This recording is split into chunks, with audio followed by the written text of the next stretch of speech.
Now, up front tonight, three big gatherings that say a lot about the brave new world of budgets and deficits.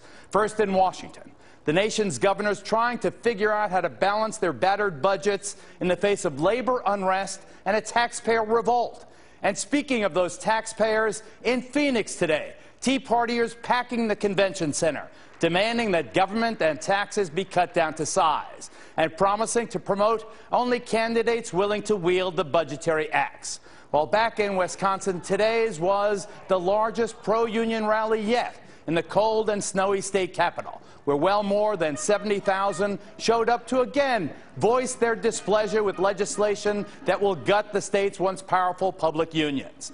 Before I tell you my humble idea for moving the mess in Madison, let's go there for the latest on the ongoing struggle between a Republican-controlled state government and Democrats determined to preserve their public unions' right to bargain collectively. Our Mike Tobin's been on the scene doing a great job, despite rude protesters who only believe, apparently, in freedom of speech when it's them who are doing the speaking. Mike, you've had a very tough time there. Do you sense real hostility against you, me, Fox News? Absolutely, Geraldo. One thing I think you should be made very clear, the type of people who are coming after us with every live shot here, these people hate. These are people who don't respect diverse viewpoints. In fact, they're so afraid that I'll present a diverse viewpoint. That's why they try to heckle me and shut down every live shot. They've made it clear that what they want to do is make it harder for me to do my job. They're proud of that when they disrupt the live shot, when they really trample over the First Amendment rights or the First Amendment's obligations of a reporter. Now, I'm not saying that's all the people. Those are the people who come here and heckle and try to disrupt things. I look in their eyes. There is hate in their eyes. They don't want to hear any kind of viewpoint that is different from their own.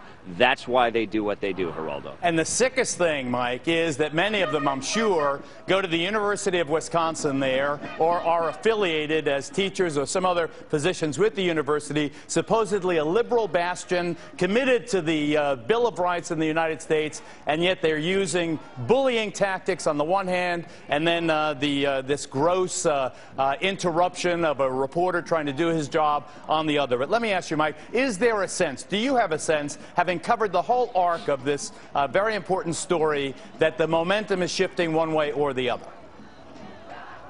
I think the momentum really has just been consistent all along. The law and the votes have been in favor of the Republicans throughout this process. The Republicans have been very confident from that standpoint. That's why you see the governor hasn't given up an inch, because he knows that he can wait this thing out, and ultimately those Senate Democrats will have to come back. He hasn't given up an inch. The legislation passed through the Assembly without changing any of the language related to collective bargaining. He's confident he can hold on to that through the Senate. Can you tell me briefly about the attempts to recall some legislators? Is that why the Republican side is not represented today? Are they concentrating, the Tea Partiers, their efforts on this recall?